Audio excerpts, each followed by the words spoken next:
UK information YouTube চেনেললৈ আপোনালোক সকলোকে স্বাগতম জনাইছোঁ। আত্মসহায়ক গোটৰ সদস্যসকলে কেনেদৰে মুখ্যমন্ত্ৰীৰ মহিলা উদ্যমিতা অভিযান ফৰ্মখন কেনেধৰণে ফিল আপ কৰিব আপোনালোকৰ লগত আলোচনা কৰিবলৈ চেষ্টা কৰিম। আহক, ক্ৰমিক নম্বৰ ইয়াত আগৰ পৰা দিয়ে আছে, অফিচৰ পৰা যিটো নম্বৰ দি দিছে। আপোনালোকে পোনপ্ৰথমে ইয়াত চাওক, পাছপোৰ্ট ফটো এখন লগাব লাগিব। আত্মসহায়ক গোটৰ সদস্যাৰ নাম অৰ্থাৎ নিজৰ নাম ইয়াত ইংলিছত ইন কেপিটেল লেটাৰ্ছত লিখিব লাগিব। আত্মসহায়ক গোটৰ নাম, কোনটো গোটৰ সদস্যা আপুনি, যিটো আত্মসহায়ক গোটৰ ছেল্ফ হেল্প গ্ৰুপৰ সদস্যা সেই গোটৰ নাম ইয়াত লিখিব লাগিব। আত্মসহায়ক গোটৰ MIS কোড, প্ৰতিটো আত্মসহায়ক গোটৰ এটা কোড আছে, সেই কোডটো ইয়াত লিখিব লাগিব। মোবাইল নম্বৰ, ইয়াত নিজৰ মোবাইল নম্বৰটো লিখিব লাগিব, যেনেকৈ 9864 এনেকৈ লিখিব। জাতি, আপুনি কি কাষ্ট, আপোনাৰ যদি জেনেৰেল হয় জেনেৰেলত টিক মাৰ্ক কৰিব, হয় যদি আপুনি SC হয় তেনেহ'লে SC টিক মাৰ্ক কৰিব। আপুনি যোনটো জাতি, OBC হ'লে OBCত টিক মাৰ্ক কৰিব, ST হ'লে STত টিক মাৰ্ক কৰিব। SC কাৰণে ইয়াত SC দিয়া হৈছে। আবেদনকাৰী মটক জনগোষ্ঠীৰ অন্তৰ্ভুক্ত হয় নেকি, যদি হয় হয়, যদি নহয় নহয় বুলি লিখিব। আবেদনকাৰী চাহ জনজাতিৰ অন্তৰ্ভুক্ত হয় নেকি, যদি হয় ইয়াতে টিক মাৰ্ক দিব, যদি নহয় নহয় দিব। ছেভিংছ বেংক একাউণ্ট নম্বৰ, নিজৰ নামৰ বেংক একাউণ্ট নম্বৰ ইয়াত লিখিব লাগিব, এটা এটাকৈ সংখ্যা ইয়াত লিখিব লাগিব। বেংকৰ নাম, আপুনি কোনটো বেংকত আপোনাৰ একাউণ্ট সেই বেংকটোৰ নাম লিখিব লাগিব। SBI নে গ্ৰামীণ বিকাশ বেংক নে পাঞ্জাৱ নেশ্যনেল বেংক। SBI যদি হয় state bank of India, Punjab হ'লে পাঞ্জাৱ বুলি লিখিব। যোনটো বেংকত একাউণ্ট আছে সেই বেংকৰ নামটো লিখিব। ব্ৰাঞ্চ নেম, ব্ৰাঞ্চ কি ব্ৰাঞ্চ, কোনটো ব্ৰাঞ্চত আপোনাৰ একাউণ্ট সেই ব্ৰাঞ্চৰ নাম লিখিব। IFS কোড, অৰ্থাৎ IFS কোড প্ৰতিটো বেংকৰ পাছবুকৰ ফ্ৰণ্ট পেজত একাউণ্ট নম্বৰৰ লগত আছে, আপোনালোকে চাওক। এইখন এখন পাঞ্জাৱ নেশ্যনেলৰ বেংকৰ একাউণ্ট পাছবুক, চাওক ইয়াত লিখা আছে IFSC PUNB 0112220। আপোনাৰ যোনটো বেংক আছে সেই বেংকৰ পাছবুকত এনেকৈ IFSC কোডটো দিয়া আছে, আপুনি লিখিব। তাৰ পিছত আছে গাঁও, নিজৰ গাঁৱৰ নাম লিখিব। নেক্সট পেজত কি আছে চাওক, গাঁও পঞ্চায়তৰ নামটো লিখিব ইয়াত। খণ্ডৰ নাম অৰ্থাৎ ব্লক নেম, ডেভেলপমেণ্ট ব্লকৰ নামটো ইয়াত লিখিব। ডিষ্ট্ৰিক্ট নেম লিখিব। বিধানসভা সমষ্টিৰ নাম, বিধানসভা নতুন সমষ্টি যদি আছে নতুনকৈ লিখিব, বা যোনটো বিধানসভা সমষ্টিৰ মানুহ আপুনি সেইটো লিখিব। ফটোযুক্ত ভোটাৰ পৰিচয় পত্ৰ, আপোনাৰ যিটো ইলেকশ্যন যিটো card, epic number, epic ID card, সেই ID কাৰ্ডৰ যিটো নম্বৰ আছে, ভোটাৰ কাৰ্ডৰ নম্বৰ ইয়াত লিখিব এটা এটাকৈ। ভোট গ্ৰহণ কেন্দ্ৰৰ নাম, কোনটো ভোট গ্ৰহণ কেন্দ্ৰত আপুনি ভোট দিয়ে এইটো নামটো লিখিব। তাৰপিছত আছে পুলিং ষ্টেচন নাম্বাৰ, সেই ভোট গ্ৰহণ কেন্দ্ৰটোৰ ইয়াত নাম, ইয়াত নাম্বাৰ, এটা নাম্বাৰ আছে, সেই কেন্দ্ৰটোৰ নাম্বাৰ ইয়াত লিখিব। সন্তানৰ সংখ্যা, আপোনাৰ যদি সন্তান আছে কিমান সংখ্যা সন্তান, ইয়াত সংখ্যাটো লিখিব। বিদ্যালয়লৈ যোৱা 3 পৰা 14 বছৰ বয়সৰ কন্যা সন্তানৰ সংখ্যা যদি আছে তেনেহ'লে ইয়াত সংখ্যাটো লিখিব। বিদ্যালয়ত কন্যা সন্তানৰ নামভৰ্তি কৰোৱা হৈছে নে নাই, যদি প্ৰযোজ্য হয় তেনেহ'লে আপুনি লিখিব, হয় বুলি হয়, নহ'লে নহয় লিখিব। অমৃত বৃক্ষ আন্দোলন ৰোপণ কৰা গছপুলি কেইটা জীয়াই আছে আৰু ডাঙৰ হৈছেনে, যদি হৈছে তেনেহ'লে হয় বুলি লিখিব, যদি নহয় নহয় বুলি লিখিব। যদি নহয় সেই ঠাইত নতুন গছপুলি ৰোপণ কৰা হৈছেনে, যদি কিবা কাৰণত গছপুলিকেইটা হোৱা নাই তেনেহ'লে পিছত আকৌ নতুনকৈ লগোৱা হৈছেনে নাই ইয়াত আপোনালোকে জনাব। 2021 চনৰ আগতে লোৱা মাইক্ৰ' ফাইনেন্সৰ ঋণৰ বাহিৰে আত্মসহায়ক গোট, গ্ৰাম্য সংগঠন, মণ্ডল পৰ্যায়ৰ সংগঠন, বেংক বা আন কোনো বিত্তীয় প্ৰতিষ্ঠানৰ পৰা লোৱা যিকোনো ঋণ পৰিশোধ কৰা হোৱা নাই নেকি, যদি আপুনি কোনো লোন লৈছিল আৰু সেই লোনটো পৰিশোধ কৰা নাই তেনেহ'লে হয় বুলি হয় দিব, নহ'লে নহয় দিব। পুঁজিৰ দ্বাৰা গ্ৰহণ কৰিবলগীয়া অৰ্থনৈতিক কাৰ্যকলাপ শাখা চাওক, অৰ্থাৎ আপোনালোকক এখন ৰেফাৰেঞ্চ ছেকশ্যন C নম্বৰ এখন ফৰ্ম দিয়া আছে, মই দেখুৱাবলৈ চেষ্টা কৰিম। সেই ৰেফাৰেঞ্চত আপুনি কি বিজনেছ কৰিব, আপুনি যে টকাটো ল'ব সেই টকাৰে আপুনি কি ব্যৱসায় কৰিব, চাওকচোন কি আছে তাত। এইটো চাওক, ইয়াত গ বুলি লিখা আছে, ইয়াত C ছেকশ্যন বুলি লিখা আছে, অৰ্থাৎ ইয়াত অসমীয়াতে লিখা আছে, ইয়াত ইংলিছত লিখা আছে। আপুনি ইয়াত যদি চাওক, ইয়াত দুগ্ধজাত সামগ্ৰী, যদি আপুনি গাখীৰ ব্যৱসায় কৰিব বিচাৰিছে তেনেহ'লে ইয়াত আছে। ছাগলী পালন আছে, গাহৰি পালন, ঘৰুৱা বাবে পশুপালন, ব্ৰইলাৰ পালন, হাঁহ পালন, মীন পালন, মৌ পালন। ইয়াত চাওক, ইয়াত মীন পালন আছে, ইংলিছত কি আছে, ইংলিছত আছে চাওক, ইয়াত ফিচাৰী বুলি লিখা আছে। হয় আপোনালোকে এই ফৰ্মখন নিশ্চয় আপোনালোকৰ ফৰ্মৰ লগতে আছে আপোনালোকে এখন চাব আপোনালোকে কোনটো ব্যৱসায় কৰিছে সেই যিটো ব্যৱসায় কৰিছে সেই ব্যৱসায়টোৰ নাম ইয়াত আপোনালোকে লিখিব ইয়াত ইংলিছত আছে ইংলিছত লিখিব তাৰপিছত ইয়াত আহিছে চাওক ঘোষণা এটা ডিক্লাৰেশ্যন ফৰ্ম এখন আছে ইয়াত ডিক্লাৰেশ্যন কৰিব লাগিব মই শ্ৰীমতী নিজৰ নামটো ইয়াত লিখিব লাগিব স্বামী বা পিতৃৰ নাম ইয়াত লিখিব লাগিব ইয়াৰ দ্বাৰা ঘোষণা কৰিছোঁ যে ওপৰত প্ৰদান কৰা তথ্যসমূহ মোৰ জ্ঞান আৰু বিশ্বাস অনুসৰি সত্যতাৰ ওপৰত দিয়া ডাটাসমূহ শুদ্ধ বুলি ইয়াত ডিক্লাৰেশ্যন কৰিব লাগিব এইটো লাইন আকৌ ইংলিছত লিখা আছে খ নম্বৰত লিখা আছে এ আৰু বি অৰ্থাৎ দুটা আছে ক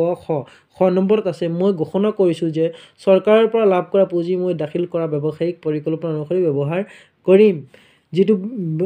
ছেকশ্যন চিৰ পৰা বা গ শাখাৰ পৰা আপুনি ইয়াত লিখিব সেই ছেকশ্যন অনুসৰি বা সেই ব্যৱসায়টো মই কৰিম বুলি ইয়াত আপুনি ডিক্লেৰেশ্যন কৰিব লাগিব ইয়াত তলত আপোনালোকৰ চহী আছে আবেদনকাৰীৰ চাওক ছিগনেচাৰ অফ দ্য এপ্লিকেণ্ট ইয়াতে চহীটো ইয়াতে কৰিব ইয়াত ওপৰত এইটো আবেদনকাৰীৰ স্বাক্ষৰৰ ওপৰত এইটো মাজতে চহী কৰিব ইয়াত আকৌ কিন্তু নামটো ইয়াত হ'ব চহী আৰু ইয়াত হ'ব নিজৰ নামটো ইয়াত তাৰিখ কোনটো তাৰিখত আপুনি চহী কৰিছে আকৌ স্থান কোনটো স্থানত আছে আপোনাৰ প্লেচ নিজৰ জেগাডোখৰৰ নামটো ইয়াত লিখিব নেক্সট পেজ এইটো পেজত আকৌ সংকল্প পত্ৰ 1 বুলি আছে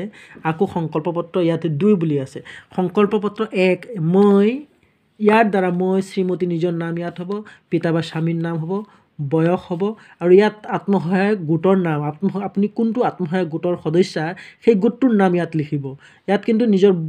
বয়স লিখিব যদি আপুনি 20 বছৰ ইয়াত 20 বুলি লিখিব 30 হ'লে 30 35 হ'লে 35 যিমান বয়স আপোনাৰ সেই বয়সটো ইয়াত লিখিব আৰু ইয়াত আত্মসহায়ক গোটৰ নাম হ'ব ধৰক ৰশ্মি আত্মসহায়ক গোট বা প্ৰাৰ্থনা আত্মসহায়ক গোট এনেকৈ MS কোড যিটো MIS কোড আত্মসহায়ক গোটৰ যিটো কোড আছে আগতে কৈছিলোঁ সেই কোডটো লিখিব প্ৰত্যেকটো গোটৰ এটা কোড আছে ইয়াত 1 নম্বৰত আছে মই এগৰাকী কন্যা সন্তানৰ মাতৃ সেয়ে মই কন্যা সন্তানৰ শিক্ষাৰ প্ৰয়োজনীয়তা সম্পৰ্কে অৱগত মোৰ কন্যাৰ ইতিমধ্যে অংগনবাড়ী কেন্দ্ৰ বিদ্যালয়ত নাম ভৰ্তি কৰা হৈছে আৰু তাইৰ শিক্ষাৰ প্ৰতি মই যত্ন ল'ম এই বিষয়ে আপোনালোকে ইয়াত তলত চহী কৰিব এখন পঢ়িব তাৰপিছত আবেদনকাৰী ইয়াতে চহী কৰিব আকৌ ঠিক তেনেকৈ সংকল্প পত্ৰ 2 ইয়াত আছে ইয়াৰ দ্বাৰা মই শ্ৰীমতী নিজৰ নামটো হ'ব পিতা বা স্বামীৰ নাম হ'ব নিজৰ বয়সটো ইয়াতে লিখিব ইয়াত হ'ব আত্মসহায়ক গোটৰ নাম কোডটো ইয়াত হ'ব কোড তাৰপিছত এই কিতাপ আপোনালোকে ইয়াত এখন পঢ়িব ইয়াত দিছে মই এগৰাকী সাধাৰণ শ্ৰেণী অন্যান্য পিছপৰা শ্ৰেণীৰ অন্তৰ্ভুক্ত মহিলা মই মোৰ সন্তানৰ সংখ্যা 3টাতকৈ বৃদ্ধি হ'বলৈ নিদিয়াৰ সংকল্প গ্ৰহণ কৰিছোঁ যদি ইতিমধ্যে মোৰ 3টা সন্তান জন্ম হোৱা নাই তেন্তে মই মোৰ সন্তানৰ সংখ্যা 2টাতে সীমিত ৰাখিবলৈ প্ৰচেষ্টা কৰিম এই ক্ষেত্ৰত মোৰ স্বামীৰ সন্মতি আছে অথবা মই এগৰাকী অনুসূচিত জাতি অনুসূচিত জনজাতি মৰাণ সম্প্ৰদায়ৰ মটক সম্প্ৰদায় চাহ জনজাতিৰ অন্তৰ্গত মহিলা আৰু মই মোৰ সন্তানৰ সংখ্যা 4টাতকৈ বৃদ্ধি হ'বলৈ নিদিয়াৰ সংকল্প গ্ৰহণ কৰিছোঁ এইখিনি পঢ়ি পেলাই আপোনালোকে ইয়াত আবেদনকাৰীৰ ইয়াতে নিজৰ চহী কৰিব আবেদনকাৰীৰ চহী ইয়াত চাওক মোৰ উপস্থিতিত আবেদনকাৰীয়ে ইয়াত তাৰিখ দিব কোন তাৰিখত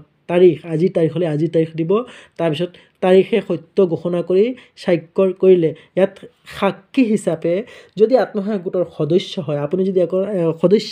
আপুনি যদি এগৰাকী আত্মসহায়ক গোটৰ সদস্য তেনেহ'লে ইয়াত সাক্ষী হিচাপে গোটৰ সভানেত্ৰী বা সম্পাদিকা ইয়াত চহী কৰিব পাৰিব যদি আপুনি এগৰাকী সভানেত্ৰী বা সম্পাদিকা তেনেহ'লে আপোনালোকৰ সখীগৰাকীয়ে ইয়াত চহী কৰিব নেক্সট পেজ একেখিনি ইয়াত ইংলিছত আছে আগৰখিনি অসমীয়াত আছিলে ইয়াত ইংলিছত সংকল্প পত্ৰ 1 সংকল্প পত্ৰ 2 এইখন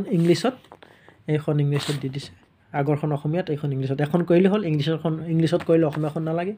চাওক এইটো পেজত আছে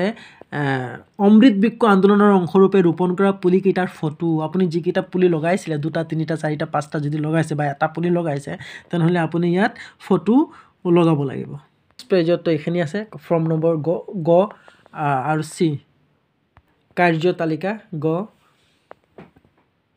ব্যৱসায়ৰ নাম ইয়াত দিয়া আছে কি ব্যৱসায় কৰিব কোনকেইটা ব্যৱসায় পৰিছে অন্তৰ্গত আপুনি যিকোনো এটা কৰিব এতিয়া আপুনি এই ফৰ্মৰ লগত আৰু কি ডকুমেণ্টছ দিব লাগিব চাওঁ আহক আপুনি আধাৰ কাৰ্ডৰ জেৰক্স দিব লাগিব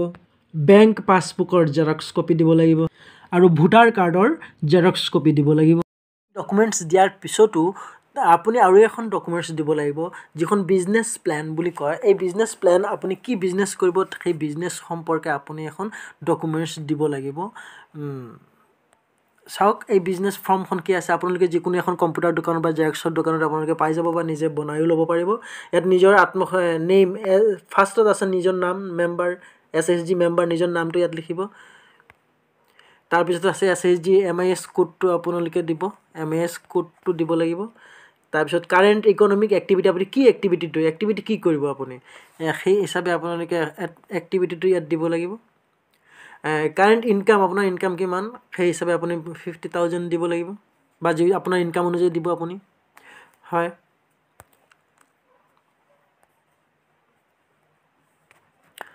তাৰপিছত আছে আপুনি কি ব্যৱসায় কৰিব সেই ব্যৱসায়ৰ নাম দিব ইয়াত আপোনালোকে নিজৰ কি ব্যৱসায় কৰিব ইয়াত হাঁহ পালন আছে কাৰণে ইয়াত দৰকাৰী বুলি লিখিছে যদি ফিচাৰী হয় তেনেহ'লে ফিচাৰী লিখিব যদি আপোনালোকে নিজৰ ব্যৱসায় দুগ্ধ পালন যদি হয় সেই হিচাপে লিখিব আপোনালোকে তাৰপিছত আছে চাওক এইখন দি দিছে টাইপ অফ বিজনেছৰ নামটো ইয়াত দিছে আপোনালোকে তাৰপিছত আছে ফিড আপুনি হাঁহ পালন কৰোঁতে ফিড লাগিব ইউনিট আছে 30 ইউনিট দিয়ে দিছে ইয়াত 30 ইউনিট আছে 30 ইউনিট ৰিকুৱাৰ্ড 500 টোটেল কষ্ট 15,000 বুলি লিখিছে তাৰ সেকেন্ড আছে ট্যাঙ্ক হাঁহ পালন কৰিবলৈ ট্যাঙ্ক এটা লাগিব 200 ইউনিট আপোনাৰ ইউনিট ৰিকুৱাৰ্ড 10 বুলি লিখা আছে তাৰ 2000 হৈছে সেই বিজনেছ অনুযায়ী আপোনালোকে এইটো প্ল্যানটো বনাব medicine 300 unit price unit required 6 unit তেনে 317 টকা ঠিক তেনেকৈ আছে আপোনাৰ হোম মেড ফিড ঘৰুৱাভাৱে খাদ্য কি আছে 20 ইউনিট 100 টকাকৈ 2000 টকা টোটেল আপোনাৰ MMU এৰ পৰা অৰ্থাৎ মুখ্যমন্ত্ৰী যিখন আপোনালোকৰ মুখ্যমন্ত্ৰী মহিলা উদ্যমিতা অভিযানৰ পৰা আপোনালোকে 10,000 পাব ইয়াত 10,000 উল্লেখ কৰিছে তাৰপিছত ইয়াত সেলফ কনট্ৰিবিউশন নিজাকে নিজৰ 13,000 টকা হয় 13 আৰু 25 কিমান হ'ব 23,000 টকা 23,000 টকা ইনভেস্ট কৰাৰ পিছত আপুনি কি কৰিব হাঁহ পালন কৰিব তাৰপিছত আপুনি এক্সপেক্টেড প্ৰডাকশ্যন 45 বুলি ইয়াত উল্লেখ কৰিছে এইখনৰ মতে